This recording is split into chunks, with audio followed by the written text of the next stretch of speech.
il y a très peu de partage non-duel authentique. C'est ainsi. Bien souvent, l'idée principale ou l'erreur principale vient du fait que rien ne peut avoir lieu sans moi. C'est très subtil. Si je ne suis pas de la partie, alors rien ne peut avoir lieu. Voilà pourquoi il faut un éveil, une reconnaissance quelconque, un lâcher-prise, une action qui serait mienne, tout en prétendant que ce n'est pas la mienne. C'est le jeu de la spiritualité. Spiritualité, dualité, spiritualité. Un concept très populaire en France. Un mélange comme ça où l'on prétend qu'il n'y a pas de moi, mais qu'il y a autre chose.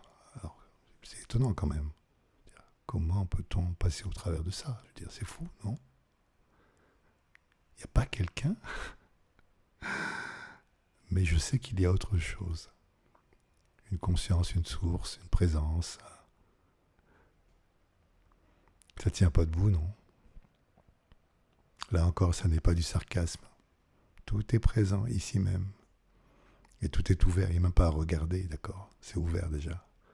Et oui, il n'y a pas de moi séparé, mais il y a un éveil. Étonnant comme affirmation. En fait, pour le mental, c'est inconcevable, tout simplement. Alors on s'invente des choses qui ont lieu sans moi, et en même temps, je le sais. On se rassure, ce mental-là ne veut pas mourir. Il se débat autant qu'il le pourra pour subsister et être aux commandes. C'est-à-dire que lui sait. Et on vous en sort, mais alors, c'est incroyable, quoi. Le mental égotique ne peut concevoir son absence. Il joue à cela tout le temps. Il joue à le concevoir. Mais c'est foireux, désolé. Ça tient pas debout. C'est l'idée puissante de vouloir rester en vie. C'est l'idée puissante qui est derrière et qui dit si je ne suis pas aux commandes, si je ne suis pas là, rien ne se passe.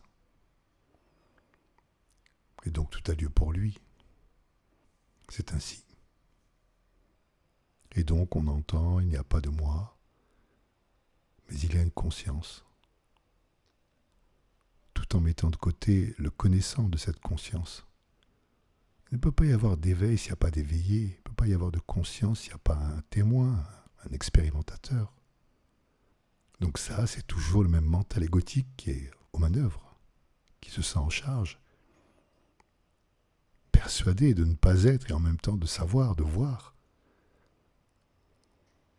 Et qui va même jusqu'à dire je ne sais pas, qu'il y a le non-savoir et la non-pratique. C'est drôle ça. Le mental ne peut concevoir son absence. Il fera toujours une tonne d'erreurs en fait.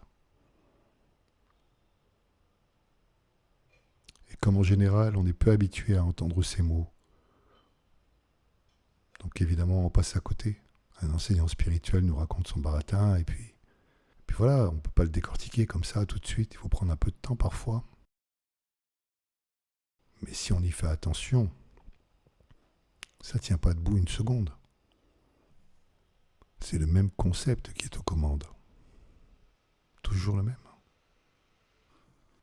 N'est-ce pas amusant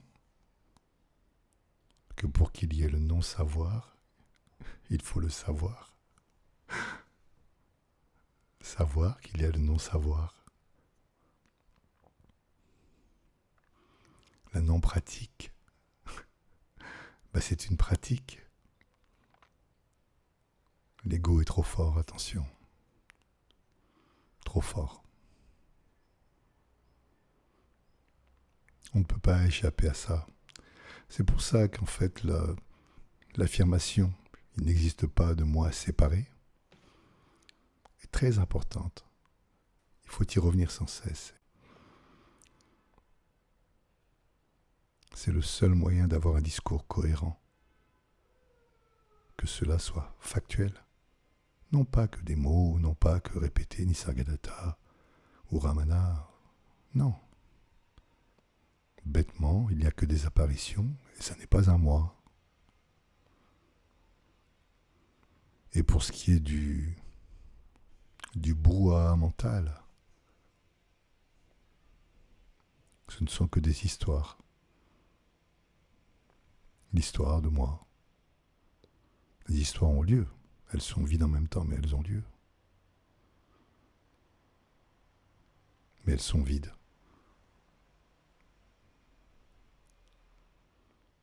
Souvent, les histoires sont dérangeantes. On voudrait bien s'en débarrasser. On a été traumatisé, humilié, rejeté. Et l'histoire revient sans cesse. Si l'histoire revient sans cesse, remonte à la surface, comme on dit parfois, c'est uniquement parce qu'elle ne tient pas debout. Les faits, eux, se sont déroulés à un moment, à un instant. Mais là, c'est fini. Et la peine qui a pu suivre, qui a pu se dérouler au moment des faits, est déjà morte. Mais pour que cela subsiste, il faut justement ce rappel de la mémoire. Et ce moi qui est à l'intérieur, c'est un mécanisme en fait. Un mécanisme qui sert à entretenir l'illusion. Cette illusion est faite d'histoire. Uniquement d'histoire. Les faits, ou ce qui semble être des faits, ont lieu dans l'instant. Et dans l'instant, il n'y a pas de moi.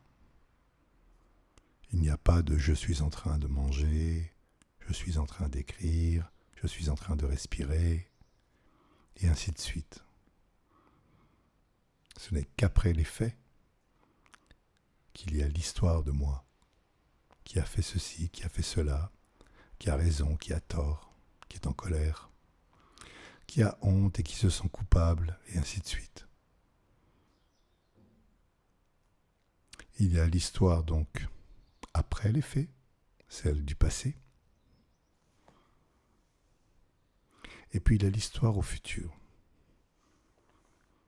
Comme le disait Krishnamurti, j'ai été blessé par le passé, je ne veux plus être blessé dans le futur. Donc, l'histoire du futur, elle aussi, se base sur le passé. Et ces histoires nous accompagnent, ou semblent nous accompagner, elles remontent tout le temps à la surface.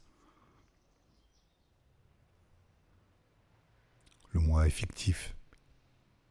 Ce n'est rien que des vibrations, des concepts, des énergies, et pour subsister, il doit revenir sans cesse.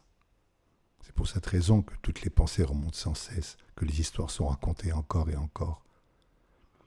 Certaines histoires sont très anciennes. Elles ont eu lieu lorsque nous étions enfants, et pourtant elles semblent subsister. La même peine peut être vécue de très nombreuses fois, uniquement par la pensée, ou par la mémoire en tout cas. Il y a donc l'histoire de ma peine. Et ce qui est fou, c'est qu'il y a un refus de cette histoire, c'est-à-dire qu'il y a quelqu'un là qui en général souffre, n'est pas heureux de tout ce qui se passe, n'est pas heureux de ces remontées, et veut donc s'en débarrasser. C'est un peu le piège de la spiritualité. Le rêve parfait de se débarrasser de ce qui n'existe pas en fait. C'est fou, non ? Il y a donc l'histoire de moi, et puis le moi de maintenant qui veut s'en débarrasser ou qui veut régler les choses, ne plus ressentir cela. D'ailleurs, la spiritualité va dans ce sens. Il faut lâcher, il faut accepter, il faut dire oui, il faut dire non, il faut méditer, il faut comprendre. Oui, oui, il y a une sortie. Mais nous parlons de rien là. Absolument rien. La mémoire, c'est pas une chose. Et les faits, comme je l'ai dit, se sont déroulés il y a très longtemps, à l'instant. Donc un moi fictif voudrait annihiler une mémoire fictive. Là aussi, c'est fou. En fait, il s'agit d'un cercle vicieux. Il y a l'histoire de moi, et puis il y a le moi de maintenant, qui ne veut plus ressentir ses douleurs. Mais le moi de maintenant qui ne veut plus ressentir ses douleurs, c'est aussi une histoire. Il y a donc une suite d'histoires, puis de moi qui veut résoudre l'histoire. C'est à nouveau une histoire, puis un moi qui veut résoudre l'histoire, et ainsi de suite. C'est un cercle vicieux dont il est impossible de sortir. Nous ne parlons pas de choses ici, uniquement de concepts. Une torture mentale en fait. Toute action personnelle afin d'annihiler l'histoire et la douleur de l'histoire renforce l'histoire et renforce le moi. Il y a un moi qui a souffert et il y a un moi qui va se débarrasser de cette souffrance. Et voilà, la roue de hamster tourne et tourne et tourne et tourne encore. Là encore, la spiritualité, et bon nombre d'enseignants viendront vous dire oui, c'est possible. C'est possible de sortir de ça, passant complètement à côté du fait qu'il n'y a personne là. C'est une illusion qui prétend qu'elle va se sortir de quelque chose. Et cette illusion chosifie justement ces histoires, en fait quelque chose de sérieux avec un moi solide, qui va pouvoir s'en débarrasser, qui a un pouvoir en plus. C'est abominable quand même. Mais c'est ainsi. Pardonner, lâcher prise, accepter, c'est encore l'histoire de moi. C'est l'illusion de sa chosification, de sa personnification. Et cela est grand ouvert. Oui, cette illusion est grande ouverte, et en même temps, simultanément, n'est rien. Absolument rien.